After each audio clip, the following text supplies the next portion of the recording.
بسم الله الرحمن الرحيم. السلام على الاغلى واحلى متابعين في الدنيا، يا رب تكونوا بخير. النهارده عامله الدجاج المقرمش. الدجاج المقرمش دجاج كنتاكي الغالي اللي تروحي تشتري منه قطعتين او 3 قطع بمبلغ قد كده اهو. لا، انا عملت 3 وراك، عملت بيه 9 قطع، وممكن كنت اعمل بيه اكتر من كده كمان. طلع كميه كبيره زي ما انتم شايفين كده اهو. طلع في منتهى الجمال. وعملت جنبه الصوصات اللي انتم شايفينها دي، هنقول لكم بتتكون من ايه. طعمها في منتهى الروعه. ممكن تعملوا جنبها بطاطس شيبسي زي ما انتم شايفين، او رز ريزو. انا عاملاه قبل كده، لو تدوروا عليه في مطبخ فادي قاسم هتشوفوا رز ريزو. تعالوا نشوفوا اتعمل ازاي. شايفين مش مدممه، عملتها من غير ما تتسلق، من غير اي حاجه، ني في ني، وطلعت جميله جدا مستويه ما فيهاش اي دموع. هنقول بسم الله الرحمن الرحيم. انا هنا جايبه 3 اوراق زي ما انتم شايفين كده، نضفتهم بالميه والملح والليمون تنظيف كويس جدا علشان الزفاره. بعد كده هنبدا نقطعهم. هنقطع البسبوس كده لوحده من غير ما نشيل الجلد ولا حاجه، وتفتحيها فتحه كده لغايه العظم. الجزء التاني هتكسريه كده على قطعتين زي ما انت شايفه كده، يبقى الورك قطعناه ل3 قطع. نطلع البسبوس ونفتحه كده من على الجنب من غير ما تشيلي جلد ولا اي حاجه. تفتحيه علشان يوصل للعظمة، علشان الدم بتاعه عشان يستوي معاكي كويس. هنقطع الجزء التاني لقطعتين.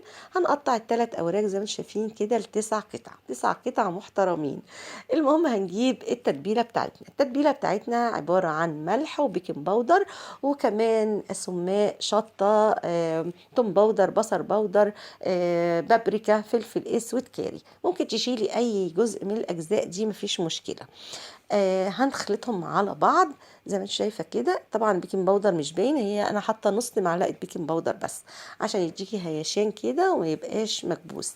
هنقلب التتبيله كويس جدا، وهنقسمها التتبيله دي ل3 اجزاء. هنحط جزء كده على الناشف، على القطع اللي انا قطعتها من الدجاج. هنقطعها ونحط عليها التتبيله على الناشف كده.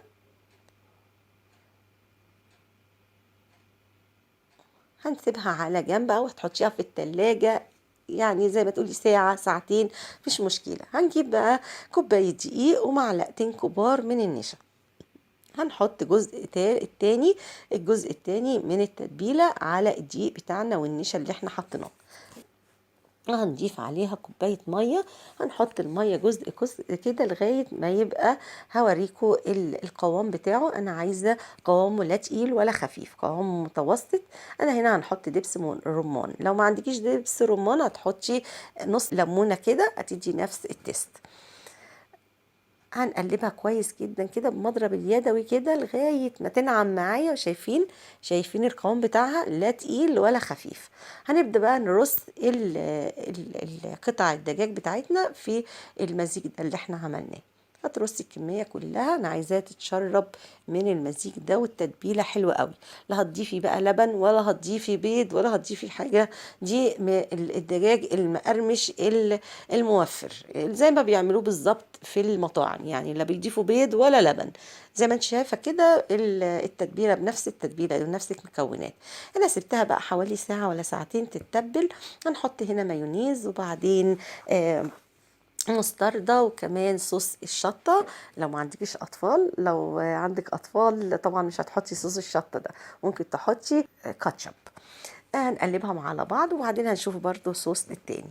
بعد ما تتبله حوالي ساعتين، هنجيب البانيه بتاعي، بودرة البانيه بتاعي، وهنجيب برضو التتبيلة بتاعتي وهنضيفها للبانيه، للخليط بتاع البانيه. شايفينه ده البانيه ده اللي هو خلطة البانيه اللي هي الناعمة، مش عايزاها الخشنة، الناعمة. وهتاخدي تمزجيها حلو قوي، تخلطيها قوي في الخليط بتاعها، وتحطيها بايدك التانية كده، تدوسي عليها كده وتعفريها حلو قوي، تكبسيها كويس جدا.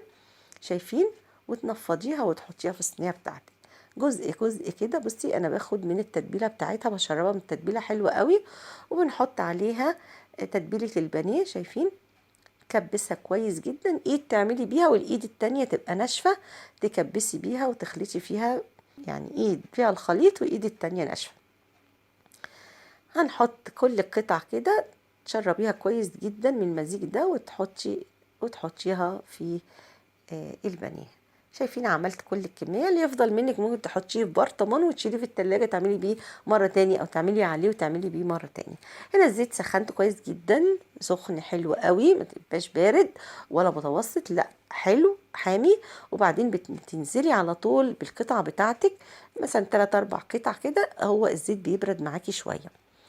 بعد ما بتنزلي القطعة دي في الزيت بتاعك، تبدأي توطي شوية على الزيت. أنا مش عايزاه بارد، أنا عايزاه متوسط، عشان لو بارد هيشرب زيت، لو سخن قوي هيشعوط معاكي الدجاج وهتبصي تلاقيه غمق معاكي، وفي نفس الوقت يبقى من جوه مليان دم، يعني ما استواش.